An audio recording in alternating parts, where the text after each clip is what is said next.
tardes a todos. Le doy la bienvenida a todos los que están presentes en este momento a una nueva conferencia del International Teleconference Program correspondiente al mes de junio. Antes de hacer la presentación oficial de la disertante del día de la fecha, les recuerdo a todos que esta conferencia va a ser grabada y subida a nuestro canal YouTube WebRats para que todos los puedan disfrutar nuevamente en el momento que deseen. Esta conferencia y todas las que hemos hecho desde el año pasado están en WebRats. En el mismo canal de YouTube WebRats van a poder encontrar también algunos links con videos y material ilustrativo referente a radiología convencional, radiología de tórax y abdomen, tomografía computada de cerebro, tomografía computada de abdomen y de tórax, para que puedan ilustrarse y aprender cada día más acerca de la radiología. Sé que hay mucha gente que es radióloga, ya sea staff o residente, pero hay muchas otras personas que están asistiendo que no son radiólogas y queremos brindarle el mejor servicio posible. Bueno, dicho esto, es para mí un grandísimo placer presentarle a la disertante del día de la fecha, quien es la doctora Patricia Carrascosa. Bueno, la doctora Patricia Carrascosa, ella es médica radióloga, doctora en medicina, se ha especializado en radiología y dentro de la radiología en imágenes cardiovasculares y también en gestión médica. La doctora Carrascosa es profesora adjunta en diagnóstico por imágenes de la Universidad de Buenos Aires. Es directora médica y jefa del Departamento de Investigación de Diagnóstico Maipú, DASA, Argentina. Es fellow y máster de la Sociedad de Tomografía Cardiovascular de Estados Unidos y fellow de la American College of Cardiology. También, y desde el año pasado, octubre de 2024, es magíster en Administración de Empresa, título que recibió de la Universidad de San Andrés. Y en el día de la fecha, la doctora Patricia Carrascosa nos hablará acerca de CARRATS en la práctica clínica y cómo esto mejora en la toma de decisiones de la enfermedad coronaria. Doctora Patricia Carrascosa, bienvenida y adelante con tu presentación. Bueno, Carlos, buenas noches a todos. Muchísimas gracias por la invitación. Es un placer estar acá con ustedes y poder compartir la presentación del día de hoy, que es el CAT-RATS en la práctica clínica y la mejora en la toma de decisiones en la enfermedad coronaria.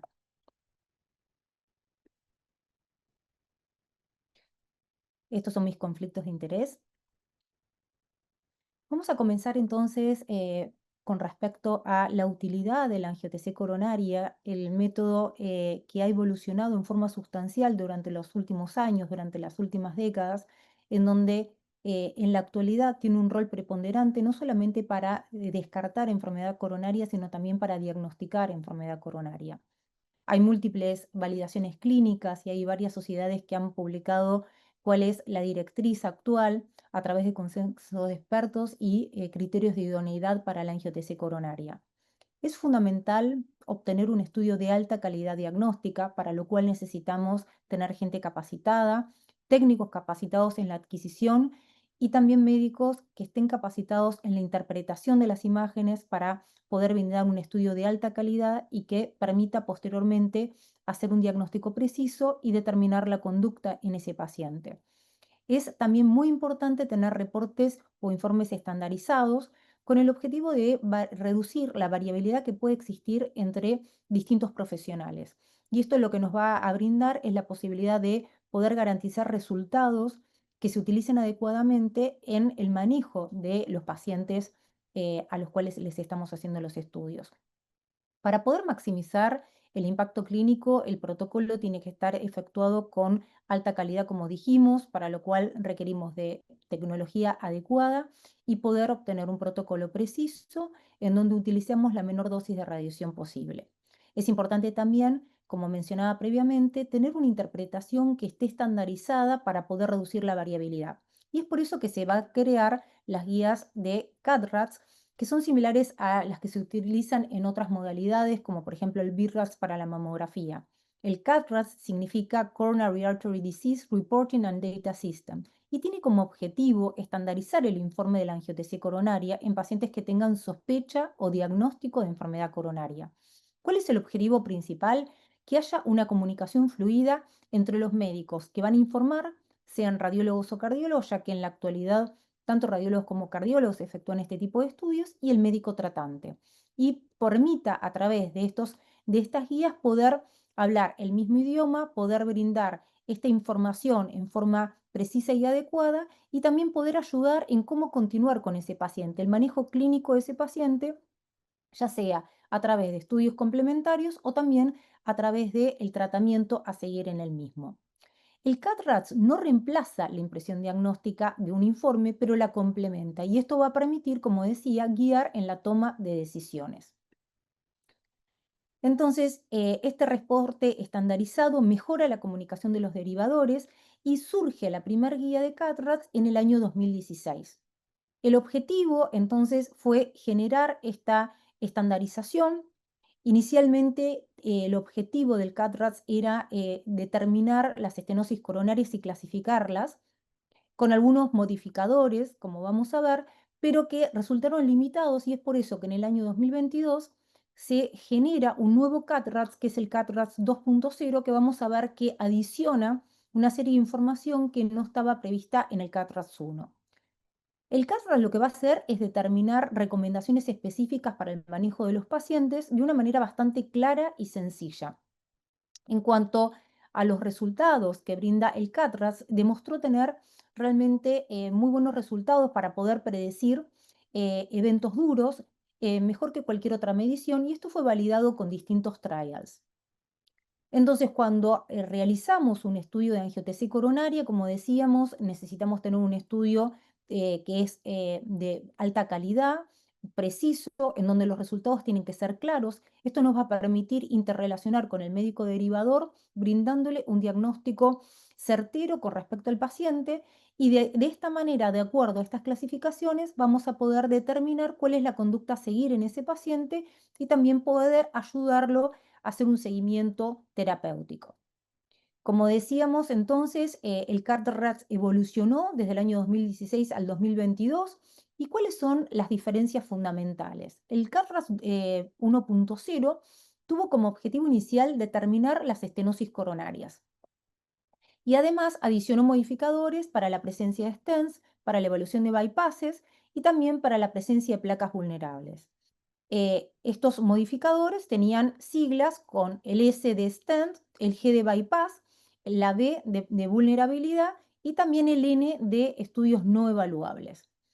El CAT-RATS 2.0 lo que viene es a complementar la información que le faltaba al CAT-RATS 1.0. Entonces, complementa la información de carga de placa, que sabemos que es muy importante para todo lo que es la evaluación pronóstica, adiciona algunos modificadores nuevos, como es el modificador I para la presencia de isquemia, que después vamos a ver cómo lo analizamos, a través del uso de herramientas funcionales como el FFRTC y la perfusión por tomografía computada, que tienen como objetivo determinar la relevancia funcional de una estenosis coronaria, ya que es preciso determinar si existe o no un compromiso funcional antes de revascularizar a un paciente. Y esto hasta ahora no se venía haciendo. Y adicionalmente, también algunos de los modificadores presentes en el CAT-RATS 1.0 tuvieron algunas modificaciones. Por ejemplo, la vulnerabilidad se transformó en placa de alto riesgo, el High Risk Plaque. Entonces, para ser más esquemáticos, el CAT-RAS 1.0 enfocado a la estenosis de 0 a 5, evaluando siempre la presencia de las estenosis más severas. El CAT-RAS 2.0 conserva la misma clasificación. Los modificadores del 1.0, no diagnósticos, STEM, bypass y placa vulnerable, y los modificadores del CAT-RAS 2.0, la incorporación de carga de placa, y ahora vamos a ver en qué consiste, de P1 a P4, de placa leve a placa extensa, High Risk Plaque, que transforma la vulnerabilidad en placa de alto riesgo, la presencia del modificador I para la presencia de isquemia, con isquemia positiva, negativa o dudosa o borderline, y también adiciona un nuevo modificador que es el E, para estenosis no arterioscleróticas.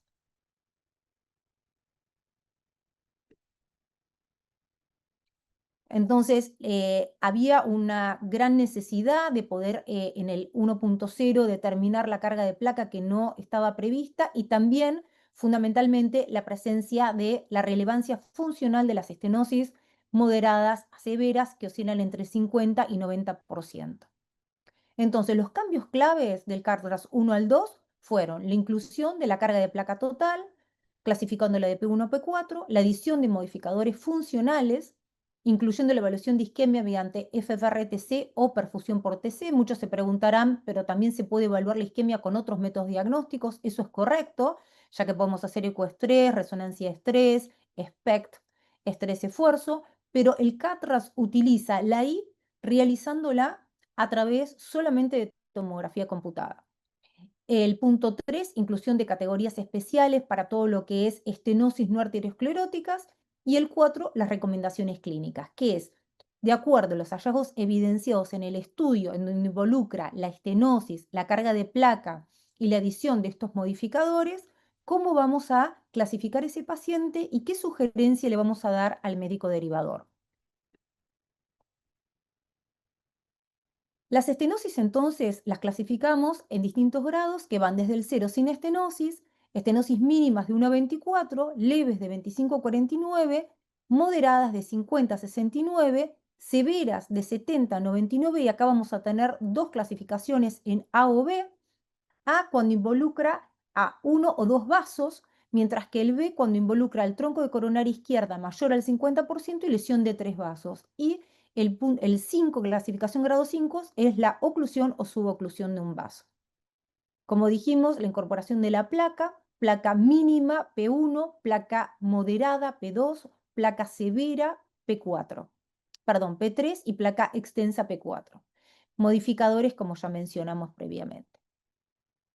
Entonces, simplemente para repasar, el CATRAS 4A y 4B van a determinar si la estenosis es de uno o dos vasos o la estenosis de tronco o de tres vasos. Y vamos a ver qué indicación tenemos de acuerdo a dichos resultados.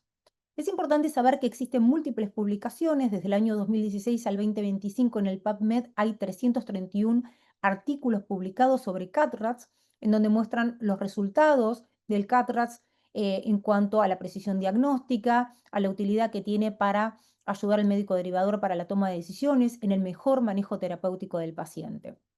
Y esto se observa en distintos tipos de revistas.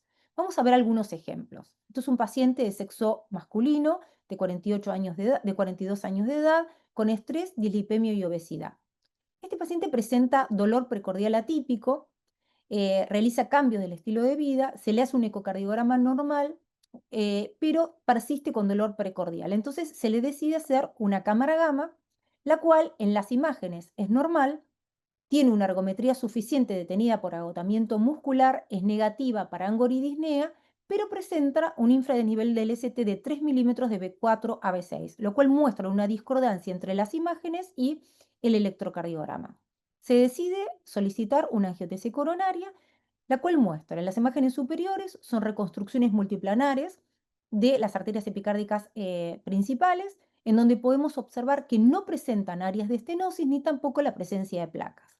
Las reconstrucciones volume rendering con distintas vistas, coronal, sagital y axial, también podemos observar que la anatomía coronaria es de características normales. Por lo tanto, este paciente tiene un CATRAS 0.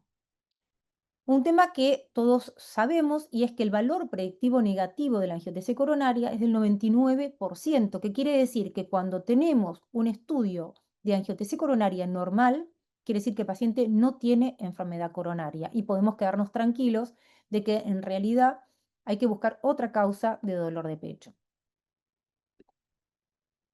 Aquí tenemos otro ejemplo, un paciente de sexo masculino de 64 años, dislipémico, con enfermedad de arterias coronarias conocida.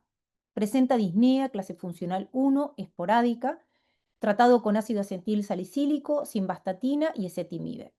Se le hace un estudio de cámara gamma con imágenes de perfusión normal, llega a una frecuencia cardíaca de 101 y a 5.6 METs, lo cual resulta insuficiente, pero no presenta ANGOR ni ST durante el estudio con una TA normal y sin arritmia. Ante esta discordancia entre el estudio de medicina nuclear normal y la presencia de síntomas como disnea, se le solicita una angiotensina coronaria. Aquí podemos observar una arteria descendente anterior que presenta placas ateromatosas proximales con una estenosis subtotal a nivel del tercio medio de la arteria descendente anterior, a expensas de una placa mixta. También tenemos placas calcificadas distribuidas en el ramo lateroventricular, así como también en la circunfleja propiamente dicha. Este paciente presenta un CAT-RAS 5, lesión subtotal, y la presencia de P3. Ahora después vamos a ver cómo clasificamos el P1, P2, y P3 y P4, que se puede hacer por distintas formas de cuantificarlo. En este caso, este paciente tenía varias placas coronarias que oscilan entre 5 y 7 por el Segment Involvement Score, clasificándola como un P3. En estos casos está indicado efectuar un cateterismo. Este paciente se realiza un cateterismo que lo que va a mostrar es el mismo hallazgo que está mostrando la angiotensina coronaria con una lesión subtotal a nivel de la arteria descendente anterior, y la misma se tenía distalmente por circulación heterocoronariana.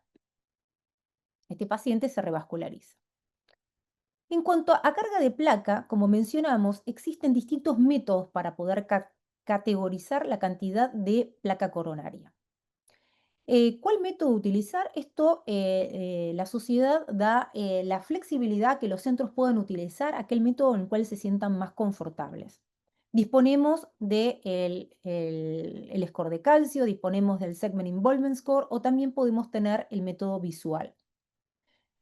Hay algunos lugares, algunos centros que utilizan el score de calcio, ya que efectúan un score de calcio en todos los pacientes a los que se les solicita una angiotensina coronaria. Nosotros en nuestro centro solamente lo efectuamos cuando nos lo solicitan específicamente. Si nos piden angiotensina coronaria, solamente no efectuamos el score de calcio adicional.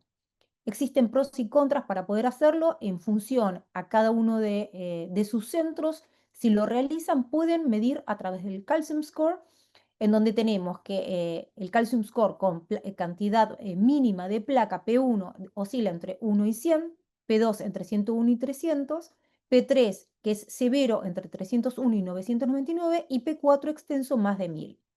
También tenemos el Segment Involvement Score, que consiste en medir la cantidad de segmentos coronarios con placas de distintos tipos, ¿no? Calcificadas y no calcificadas. P1 con menor o igual a 2 segmentos, P2 de 3 a 4, P3 de 5 a 7 y P4 mayor a 8. Y también tenemos la evaluación visual, que integra la cantidad de vasos y el tipo de carga de placa. P1 de 1 a 2 vasos con carga mínima, P2 1 a 2 vasos con carga moderada o 3 vasos con carga leve, P3 con 3 vasos con carga moderada o un vaso con carga severa, y P4 con 2 o 3 vasos con carga severa.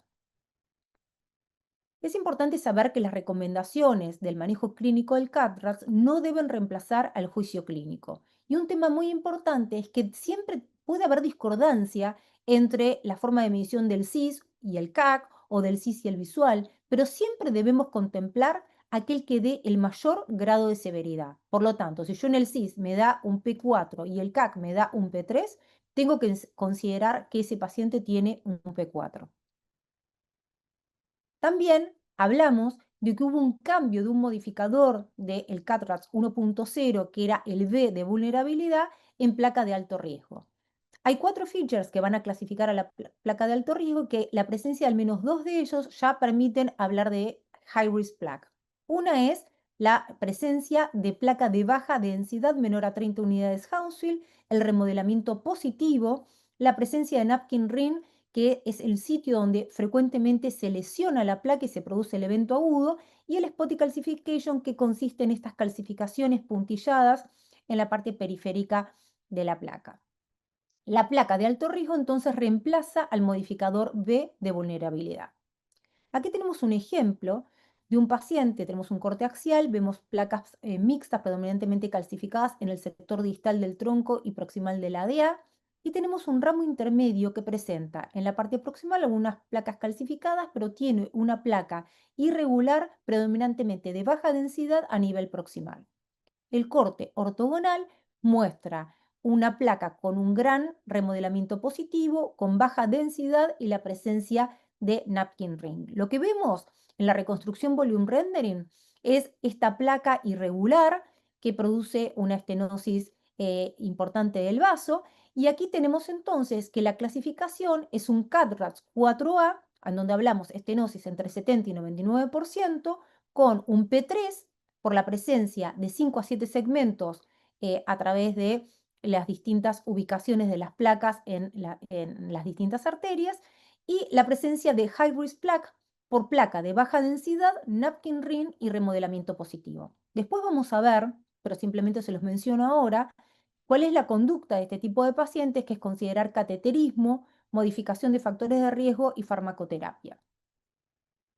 Aquí tenemos otro ejemplo, un paciente masculino de 65 años con un índice de masa corporal de 30,7, en donde se le indica una angio-TC por dolor de pecho. Este paciente tiene una arteria descendente anterior con una placa calcificada proximal, pero que no produce una estenosis significativa, y a nivel del tercio medio, aquí tiene el primer ramo diagonal, a la altura del segundo ramo diagonal presenta una placa mixta, aquí tenemos el corte ortogonal, que está produciendo una lesión severa subtotal a expenso de una placa no calcificada con calcio periférico.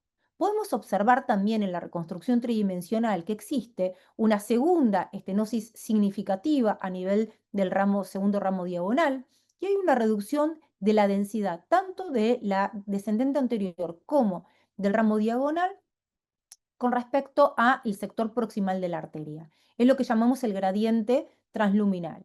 Y podemos observar que la arteria diagonal se encuentra teñida a través de circulación heterocoronariana del ramo descendente posterior de la coronaria derecha. Este paciente tiene un CAT-RAS 5 con P2. Tiene indicación de un cateterismo, se le efectúa el cateterismo y podemos observar que tiene la lesión severa a nivel del tercio medio de la DA se tiñe distalmente en forma leve, y también la oclusión del ramo diagonal.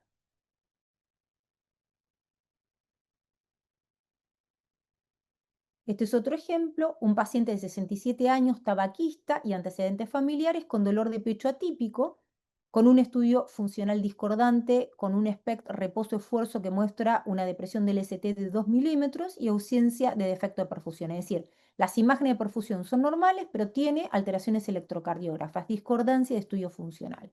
Se le solicita la TC y fíjense qué interesante, presenta múltiples placas distribuidas en todo lo que es la parte proximal de la ADA, en los ramos diagonales. Tiene una lesión subtotal a nivel de la arteria circunfleja, a expensas predominantemente de una placa no calcificada, y la coronaria derecha es dominante, con un área ectásica en el tercio medio y algunas placas calcificadas periféricas, pero sin producir estenosis significativas.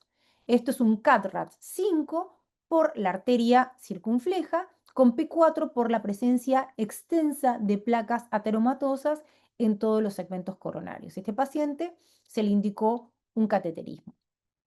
Ahora bien, hablamos de un modificador que se incorporó en la clasificación de CAT-RAS 2.0, que es el modificador I, que tiene como objetivo determinar la presencia de isquemia.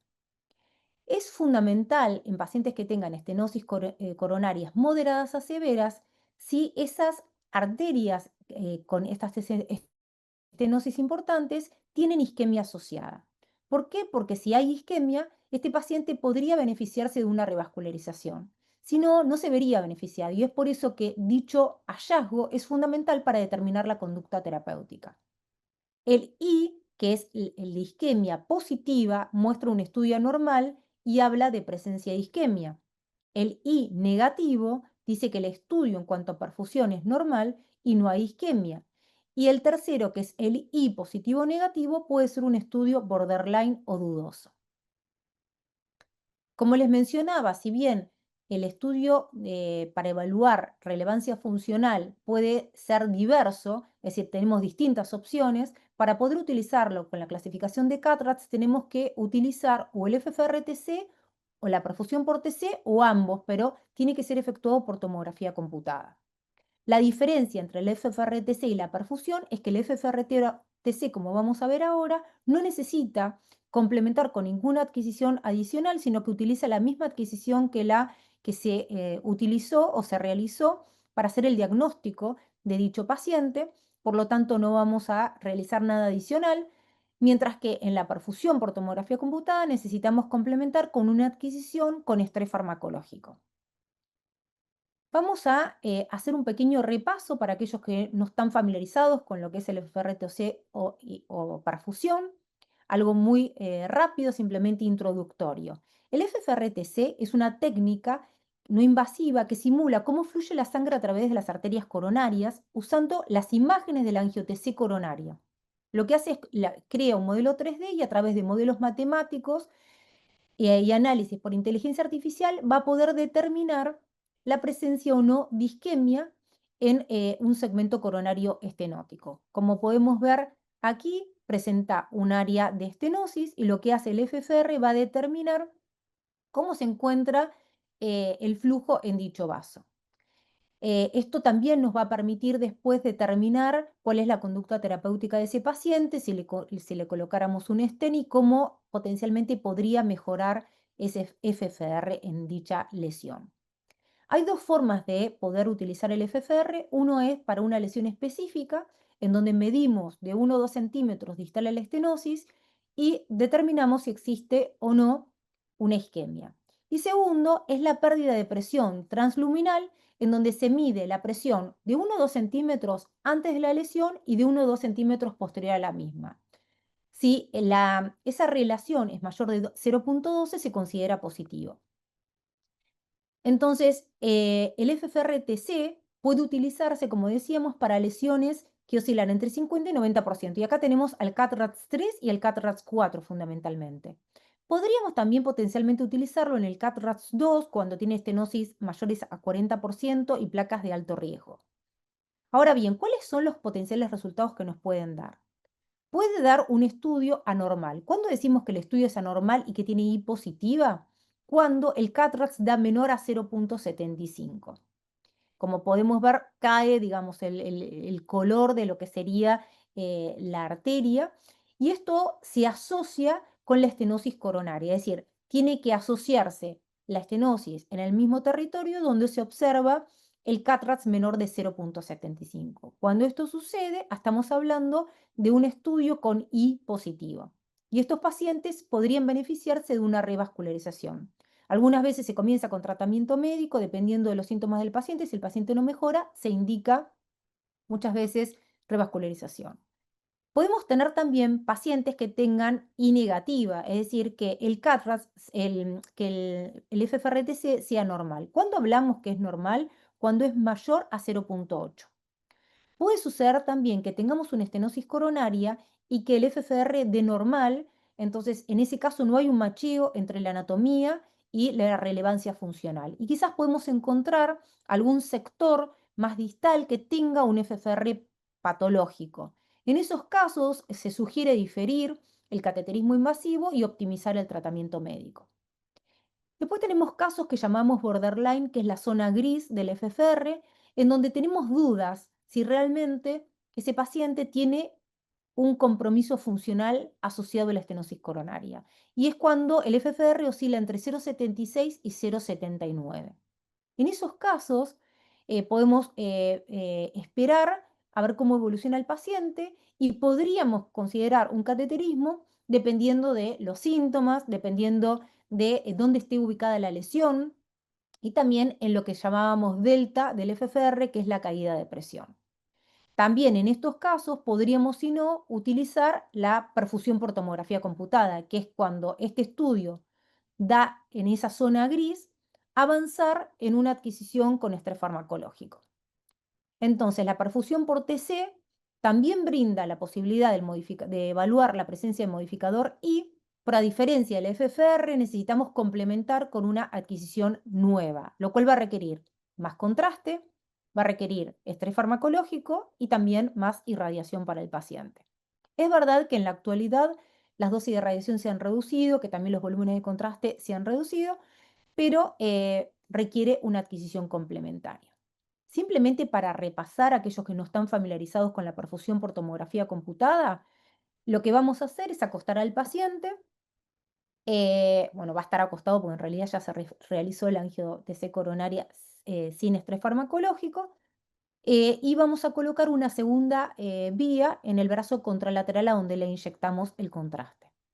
En esa segunda vía vamos a pasar el estrés farmacológico, el cual puede ser dipiridamol, adenosina o regadenoso. Nosotros en Argentina utilizamos el dipiridamol por un tema de costos y porque es más sencillo, no necesitamos bomba de infusión como si lo requiere la adenosina, el regadenoso en general no se usa en nuestro país, pero la diferencia entre el dipiridamol y la adenosina es que el dipiridamol tiene una vida media un poco más prolongada, mientras que la adenosina tiene una vida media ultra corta, con lo cual es mejor para realizar un estudio de perfusión.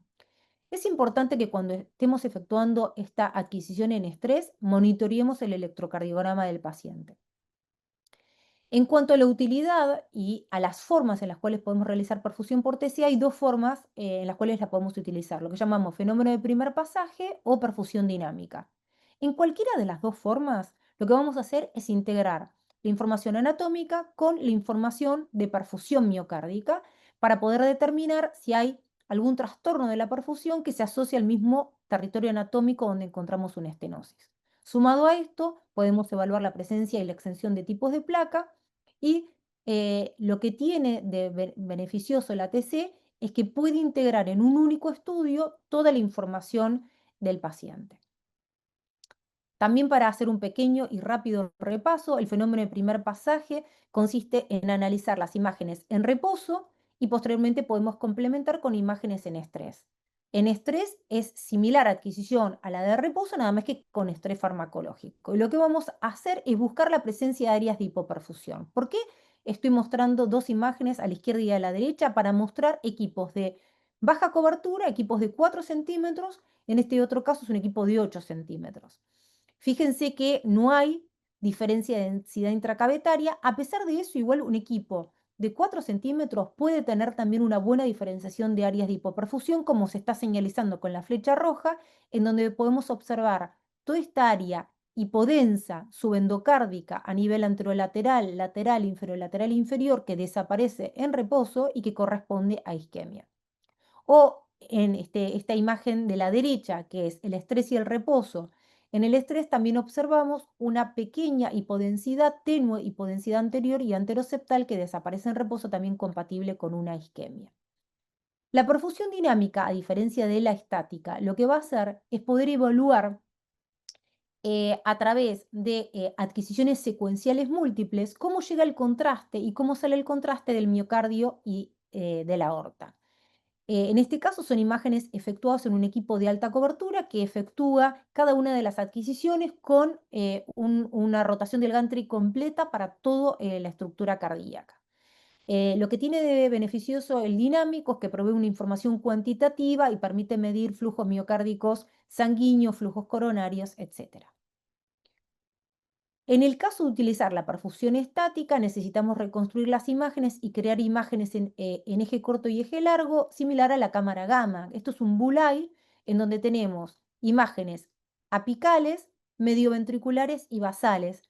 Apicales, medioventriculares y basales, donde tenemos 4 segmentos apicales, anterior, anteroseptal, inferior y lateral, 6 segmentos medioventriculares, anterior, anteroseptal, inferoseptal inferior, inferolateral y anterolateral, y basales, anterior, anterobasal, anteroseptal, inferior, anterolateral y, perdón, inferolateral y anterolateral. Y esto se correlaciona con el territorio anatómico. Es decir, si yo tengo una estenosis coronaria en la arteria descendente anterior y tengo una hipoperfusión anterior, apical y medioventricular, está correlacionado con el territorio de la arteria descendente anterior. Y de acuerdo a cómo observemos la presencia o ausencia de defecto de perfusión, vamos a poder decir si es un defecto de perfusión fijo o reversible. A nosotros nos interesa en estos estudios observar y detectar la presencia de efectos de perfusión reversibles a los que llamamos isquemia, ya que los defectos fijos son los infartos o necrosis y en esos casos no vamos a tener una conducta terapéutica diferente. Pero en este caso tenemos entonces, si tenemos un estudio en reposo normal y que en el estrés aparece una hipoperfusión, hablamos de isquemia. Podríamos también complementarlos con adquisiciones tardías para evaluación de viabilidad, que en el caso de isquemia son negativas. También podemos observar la presencia de un defecto de perfusión en reposo que persiste de igual magnitud en estrés, a lo cual llamamos necrosis o infarto, y que con la viabilidad similar a la resonancia va a realzar el sector por depósito de yodo a nivel del sector infartado. Y por último tenemos lo que llamamos necrosis con isquemia perinecrosis, que es que observamos un defecto de perfusión en reposo que en estrés aparece de mayor magnitud, lo cual está mostrando que hay algo más que el infarto, que es la isquemia. Y en la viabilidad solamente va a depositarse contraste en el área donde está el infarto, pero claramente en el área de la isquemia no. Entonces, yéndonos a la utilidad que tiene la perfusión por TC en el CATRAX, va a ser similar a la utilidad en el FFRTC. Lo vamos a utilizar para estenosis que oscilan entre 50 y 90% para definir el compromiso hemodinámico. Estamos hablando de CATRAX 3 o CATRAX 4 y también, como dijimos previamente, para el CATRAX 2 en caso de estenosis proximales mayores de 40 y placas de alto riesgo.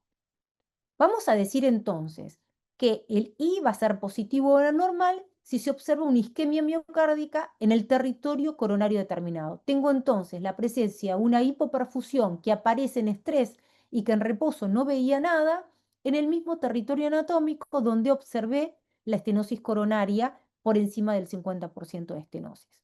Voy a decir que es normal y que el modificador I es negativo si no tengo ningún tipo de hipoperfusión, ni en estrés ni en reposo, o tengo una hipoperfusión en reposo, pero que persiste de igual magnitud en esfuerzo, lo cual me está mostrando que no es una isquemia, sino es una necrosis o infarto.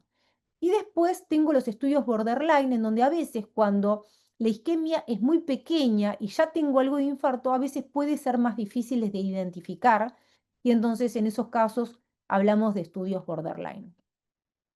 Es importante ver algunos ejemplos para poder ver cómo lo podríamos asociar. En este caso, estamos ante un caso de una paciente de 75 años con factores de riesgo como hipertensión, dislipemia y diabetes, con angina y disnea clase funcional 2, 3. Esta es una arteria descendente anterior, una reconstrucción multiplanar que presenta una estenosis significativa en tercio medio a expensas de una placa predominantemente no calcificada. En este caso, por una estenosis importante de dicho vaso, se decide hacer un estudio funcional en donde observamos en las imágenes en eje corto en reposo y en eje largo no se observa defecto de perfusión, sin embargo, en el estrés observamos una hipoperfusión anterior, anteroseptal, septal, inferoseptal e inferior. Y en el eje largo, toda la cara anterior, apical e inferior compatible con isquemia. Esta paciente entonces tiene un CAPRAS 4A, porque solamente este es el vaso comprometido, tiene un solo vaso, con P2 y tiene I positiva. ¿Por qué? Porque tiene compromiso funcional. Este paciente tiene indicación de cateterismo, se efectuó un cateterismo que muestra el hallazgo similar a la angio-TC y se hizo una revascularización. En este otro caso, tenemos un paciente con dolor de pecho a la cual se le indica una angiotese coronaria que muestra una estenosis significativa en el tercio medio de la arteria descendente anterior, placa calcificada proximal, placa predominantemente no calcificada en tercio medio, está entre el primero y segundo ramo diagonal. Y en este caso, esta paciente es un CATRAS 4A P2. Se decide hacer un estudio funcional para evaluación de modificador I y podemos observar que en reposo no presenta trastorno de perfusión, mientras que en estrés presenta una hipoperfusión anterior, anteroseptal, septal e inferior y positiva. Este paciente tiene CATRAS 4A, P2 y positiva. Este otro caso, un paciente de 53 años con factores de riesgo como hipertensión y diabetes con dolor de pecho atípico. Tiene enfermedad difusa de todas las arterias coronarias, por lo tanto esto es un P4. No podemos determinar cuántas estenosis significativas y qué compromiso funcional puede tener. Vemos que tiene una arteria coronaria derecha con una lesión subtotal en la parte distal. En este caso se decide hacer un estudio funcional por TC, perfusión, lo cual muestra un defecto de perfusión pequeño subendocárdico en la cara inferior y con el estrés se muestra bastante más extenso, por lo tanto en este caso es una pequeña necrosis laminar con una isquemia significativa. Este paciente entonces tiene un CATRAX 4B, recordamos que el 4B era lesión de tronco o lesión de más de 3 vasos. Este paciente tiene lesión de más de 3 vasos con P4 por atraumatosis extensa y que en realidad es positiva para isquemia, pero tiene también la presencia de necrosis. Acá en las reconstrucciones volume rendering podemos ver la extensión de la hipoperfusión en reposo y en esfuerzo, donde podemos observar que en esfuerzo es significativamente mayor. Ahora bien, como podemos observar, tanto el FFRTC como la perfusión son muy útiles para poder determinar la presencia de modificador I. Hay algunos trabajos que muestran que se podría utilizar en forma combinada en algunos casos, comenzando muchas veces por el FFRTC, que utiliza la misma adquisición que la anatomía coronaria para determinar la estenosis coronaria, y que cuando esos pacientes tienen estenosis que tienen un FFR en zona intermedia, recién ahí avanzar con perfusión. Pero esto va a depender obviamente de cada centro y va a depender también de cuál sea el método que dicho centro prefiere. En este caso, para mostrarles que tanto el FFRTC como la perfusión por TC mejoran la exactitud diagnóstica con respecto a la anatomía coronaria exclusivamente, y que la combinación de ambas mejora aún más. En cuanto a los resultados de sensibilidad y especificidad, la sensibilidad del FFRTC es un poquito más elevada y la especificidad es más elevada un poco la perfusión por tomografía. Ahora bien, las guías CADRATS lo que van a hacer es asociar las estenosis coronarias, la presencia de placas y, de acuerdo a dicha clasificación, hacer una evaluación cardíaca adicional y consideraciones para el manejo. Podemos entonces hablar de CADRAT 0 cuando no hay presencia de placas ni estenosis, decimos que hay ausencia de enfermedad, no requiere ninguna evaluación cardíaca adicional y hay que reasegurar al paciente considerando causas no arterioscleróticas de los síntomas. Si tenemos un CADRATS 1, hablamos de estenosis de 1 a 24, mínimas, puede haber o no presencia de placas, hablamos de enfermedad coronaria no obstructiva mínima, no hay que hacerle ningún estudio adicional, y en caso de tener placas, dependiendo de la carga de placas, si es P1 o P2, se sugiere modificar factores de riesgo y farmacoterapia preventiva. Mientras que si tiene P3 o P4, ya está indicado una modificación agresiva de factores de riesgo y también farmacoterapia. En el CADRATS-2, la estenosis oscila entre 25 y 49, es leve, entonces la enfermedad coronaria no es obstructiva y es leve también. No se sugiere ninguna evaluación cardíaca adicional, pero sí, de acuerdo a la presencia y a la carga de placa, se sugiere modificación de factores de riesgo y farmacoterapia preventiva, o se indica ya modificación agresiva si es P3 o P4. El gran cambio surge en CATRAS 3, en donde la estenosis es de 50 a 69, de tipo moderada, y en donde se sugiere considerar el estudio funcional, que era lo que estábamos hablando recién para evaluar la presencia del modificador I. Acá, más allá de la carga de placa que tenga, sea 1, 2, 3 o 4, está indicado modificar agresivamente los factores de riesgo y la farmacoterapia. También pueden incluirse otro tipo de tratamientos, pero lo importante es que si el modificador I es positivo, debemos considerar un cateterismo invasivo, especialmente en aquellos pacientes en los cuales muchas veces se comienza con tratamiento médico, pero los síntomas persisten y entonces está indicado avanzar con un cateterismo.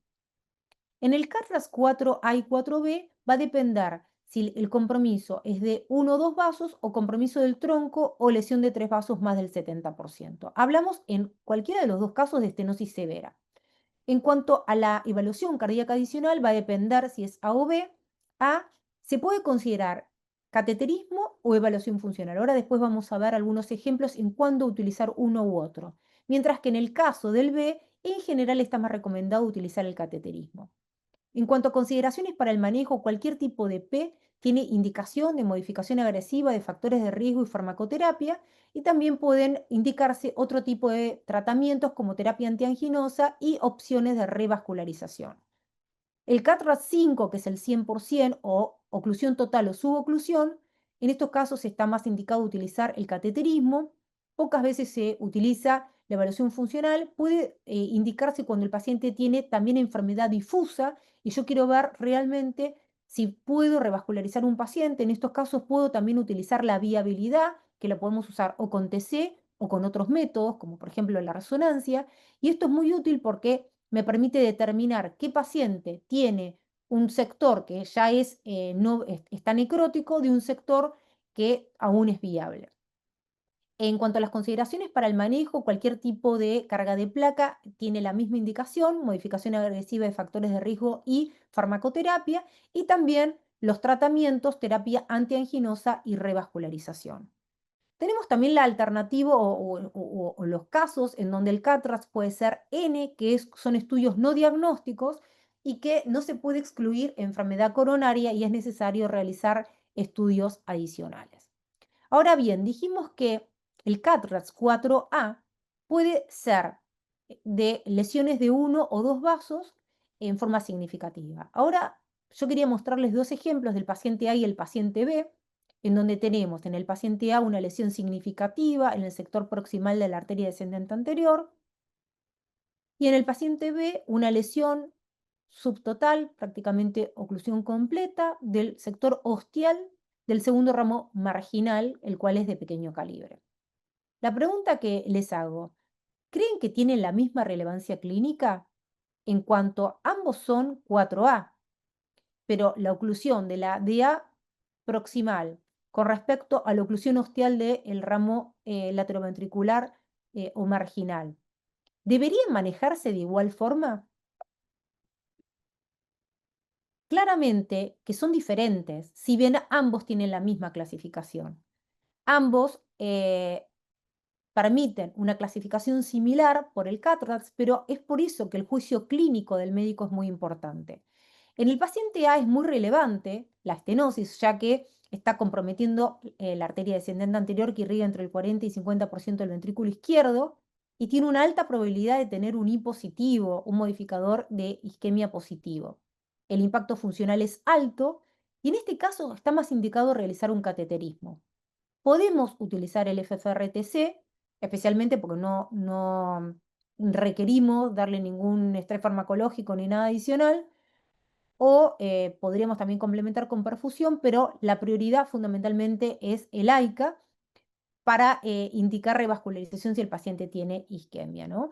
Mientras que en el segundo caso tiene menor relevancia, ya que irriga una zona mucho más limitada, el impacto funcional es variable o bajo, y el manejo recomendado es el tratamiento inicial médico, que puede ser, en este caso, adecuado para esta situación, ¿no? Podemos considerar un test funcional si hay síntomas persistentes o si el vaso da un ramo dominante, que no es el caso, y el cateterismo invasivo en general no es necesario en estos casos.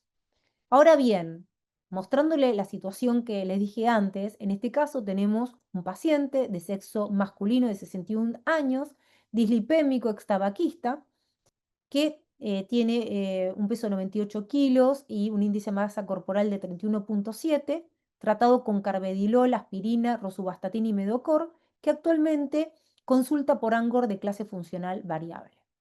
Observamos una arteria descendente anterior con una lesión subtotal significativa, una arteria circunfleja dominante que tiene algunas irregularidades con estenosis leves a moderadas y una coronaria derecha hipoplásica. Aquí lo vemos en una reconstrucción bidimensional en MIP, la coronaria derecha hipoplásica con algunas placas calcificadas difusas y la descendente anterior con esta lesión significativa que compromete inclusive el ramo diagonal y la circunfleja dominante.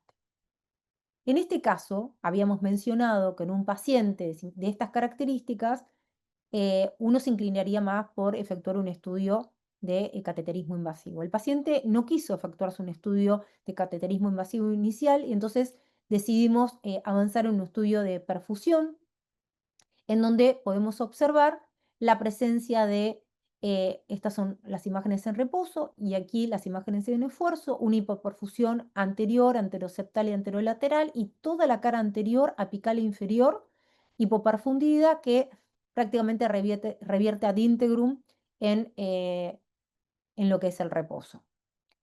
Se le indica que el paciente está isquémico, se decide comenzar con tratamiento médico, persisten los síntomas, el paciente se seguía resistiendo a realizar un cateterismo invasivo, se le efectúa un SPECT, el SPECT persiste, la isquemia, en el mismo territorio que la angiotensina coronaria con perfusión, y finalmente termina en un cateterismo invasivo donde muestra que la lesión es una lesión severa, y se revasculariza a dicho paciente. Tenemos otros modificadores que ya estaban en el CAT-RATS1 y que persisten en el CAT-RATS2 de similares características, como es la presencia de stents, modificador S. Este es un ejemplo de un hombre de 70 años con factores de riesgo como hipertensión, tabaquismo, historia de infarto, con angioplastia primaria de stent a la DA, y actualmente se realiza un angio-TC por control del stent y leve disconfort o leve angor. Lo que podemos observar es que tiene un stent en el sector proximal de la DA con hiperplasia miointimal distal. La DA distal se encuentra normal, no presenta ni estenosis ni placas. La arteria circunfleja tampoco, y lo que tiene es una coronaria derecha dominante con una placa mixta con pequeño calcio, aquí lo vemos en el corte ortogonal, y algo de placa no calcificada, pero que está produciendo una estenosis no significativa, mínima. Este paciente tiene un CAT-RAS 1 con estenosis leve, P1 solamente con la presencia de menos de 2 segmentos de placas coronarias y la presencia de S como modificador.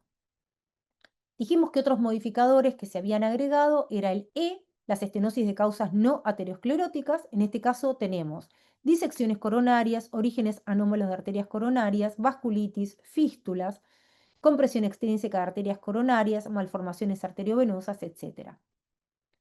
Este es un ejemplo de una anomalía coronaria en donde tenemos un tronco único en un hombre de 34 años con historia familiar de CAT que fue hospitalizado por dolor y sospecha de infarto, en donde se realiza un cateterismo que muestra una estenosis del tronco con sospecha de anomalía. Lo que podemos observar es que hay un nacimiento a través de un tronco único en el seno coronario derecho de lo que es la coronaria derecha y el tronco de coronaria izquierda. Señalizado con la flecha blanca, observamos una compresión moderada que no está asociado a ateromatosis, y luego el tronco va a dirigirse a obtener el recorrido normal para dar origen a la DA y a la arteria circunfleja. Este es un paciente con origen anómalo del tronco coronario izquierda del seno coronario derecho con compresión moderada. Estamos hablando de un CAT-RATS3 con modificador E. Pasando a pacientes con dolor de pecho agudo, sabemos que el paciente que llega a la guardia, a la unidad de dolor por presentar disconfort coronario y que presenta troponina negativa, electrocardiograma no diagnóstico y tiene un pretest bajo o intermedio, tienen indicado el angio-TC coronario. Ahora bien, ¿cuál es la sugerencia y la clasificación del CADRAS para este tipo de pacientes? Si no tiene estenosis, y no tiene placas, es un síndrome coronario agudo altamente improbable. No hay que hacer absolutamente nada adicional. Si tiene troponina positiva, debemos considerar otras causas de elevación de troponina. Si tiene un CAT-RATS1 con una estenosis de 1 a 24, el síndrome coronario agudo también es poco probable, tampoco requerimos ninguna evaluación funcional, y si la troponina es positiva, considerar otras causas de elevación. Ahora, si tenemos placas que no están asociadas a estenosis, pero tenemos placas P1, P2, el tratamiento es el mismo que en pacientes con dolor de pecho estable, es decir, modificaciones de factores de riesgo y farmacoterapia preventiva. Y si tiene P3 o P4, la indicación es más agresiva. En cuanto al CAT-RAS2, son estenosis del 25 al 49, el síndrome coronario agudo es menos probable. Tampoco se requiere evaluación adicional, pero si hay una sospecha clínica por troponina positiva, o especialmente si encontramos una placa con features de placa de alto riesgo, podemos hacer una consulta con cardiología. Y aquí, de acuerdo a la carga de placa, lo mismo que en el caso anterior, está indicado en P1, P2 el seguimiento ambulatorio con modificación de factores de riesgo de farmacoterapia preventiva, y P3 y P4 modificación más agresiva. Ahora bien, en el CAT-RATS3, que ya hablamos de estenosis del 50 al 69%, el síndrome coronario agudo es posible. En estos casos hay que internar al paciente con consulta a cardiología y considerar una evaluación funcional. Aquí, más allá de la carga de placa, hay que hacer un manejo preventivo con farmacoterapia agresiva, y si el estudio funcional de indicador positivo, considerar un AICA, un cateterismo invasivo. En el CAT-RATS 4A y B, el síndrome coronario agudo es probable, y aquí tenemos que internar con consulta cardiología y, como mencionamos antes, de acuerdo a si es A o B, o indicar un cateterismo o potencial evaluación funcional o directamente cateterismo. La consideración o el manejo es farmacoterapia agresiva y también terapia antianginosa y revascularización especialmente en aquellos pacientes que tengan dolor de pecho persistente. En el CAT-RAT5 hablamos de una oclusión o suboclusión total, síndrome coronario agudo muy probable. Hay que internar con consulta a cardiología y realizar un cateterismo de urgencia, ¿sí? Especialmente si estamos sospechando una oclusión aguda. Más allá de la carga de placa, farmacoterapia agresiva y podemos incluir otro tipo de tratamiento como es la terapia antianginosa y la revascularización de acuerdo al caso. Y por último, el CAT-RATS-N, que es cuando el estudio es no diagnóstico.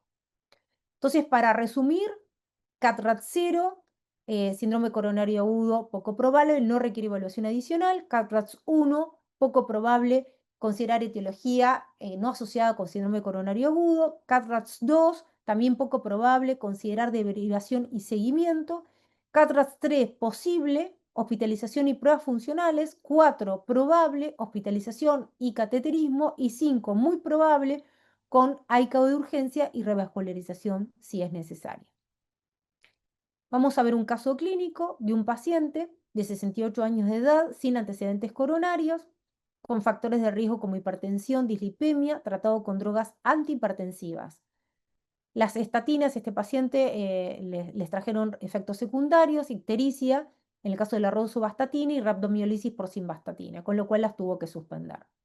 El cuadro tenía 3 semanas de evolución, caracterizado por episodios de dolor precordial, con clase funcional 2, con irradiación a cuello que seguían en reposo, y evoluciona en las últimas 72 horas con episodios de dolor retroesternal, clase funcional 4. Entonces se la realiza una unidad de dolor de pecho, las enzimas cardíacas fueron negativas, el electro sin cambios y sin episodios nuevos de dolor. Se decide externar al paciente, pero el paciente vuelve al día siguiente con nuevo episodio de dolor, con lo cual se decide realizar una angiotensía coronaria. Lo que podemos ver es una arteria descendente anterior con una lesión significativa subtotal a nivel del tercio medio, a expensas de una placa con un corlipídico, un calcio periférico. Aquí tenemos la reconstrucción volume rendering con la lesión que estamos observando tanto en la reconstrucción multiplanar como en los cortes ortogonales, y una lesión también significativa a expensas de una placa no calcificada en la arteria circunfleja, que es de pequeño tamaño. La coronaria derecha es una arteria de gran calibre que no presenta áreas de estenosis, simplemente placas calcificadas difusas por los segmentos de la coronaria derecha, pero que no se asocian a estenosis.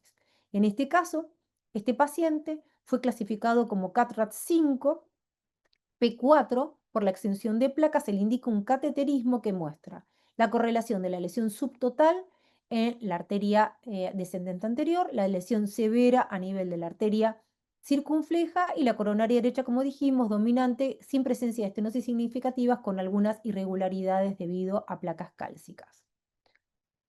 Ahora bien, hablamos de los estudios no diagnósticos. Ahora, ¿cuándo consideramos un CAT-RATS no diagnóstico y cuándo consideramos al CAT-RATS con el modificador N, que son dos situaciones diferentes?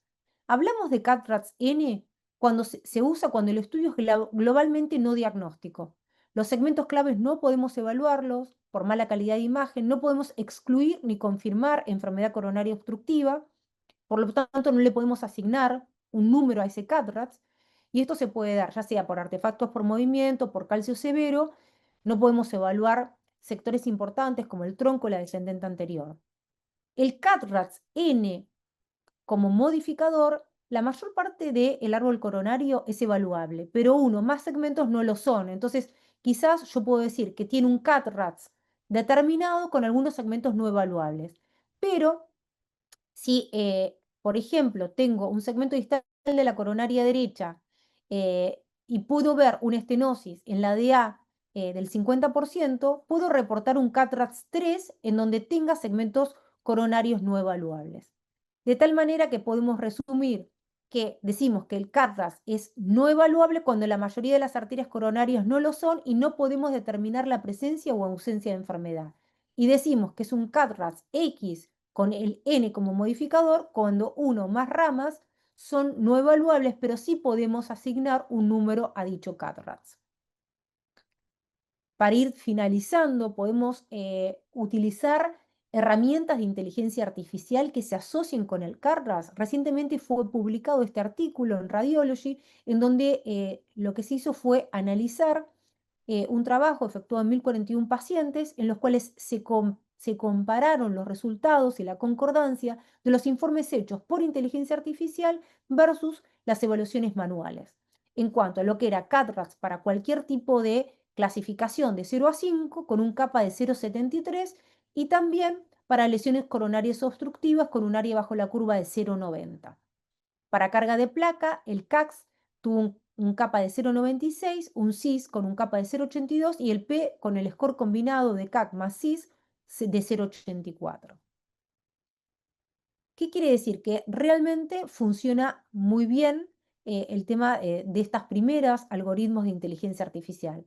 Es importante que el CATRAS 2.0 está sumando la carga de placa, que como sabemos tiene valor pronóstico, y los desafíos que tenemos y las limitaciones actuales es que los algoritmos tienen que ser los más precisos posibles, necesitamos validarlo con estándares más robustos, como, con resultados invasivos o a largo plazo.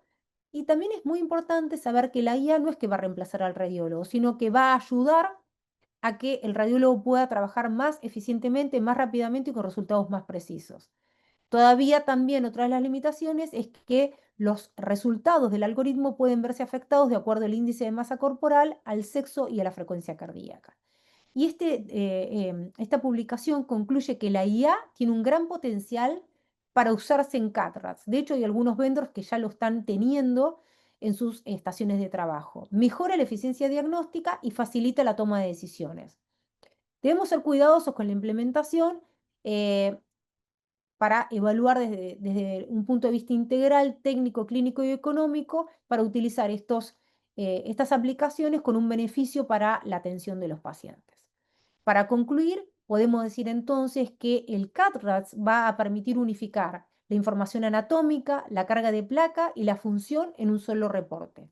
Favorece la toma de decisiones clínicas basadas en guías, permite estratificar objetivamente el riesgo, mejora la comunicación con el médico derivante y aumenta el pronóstico del estudio, incorpora el P-score y las modificaciones funcionales como el I y el High Risk Plaque.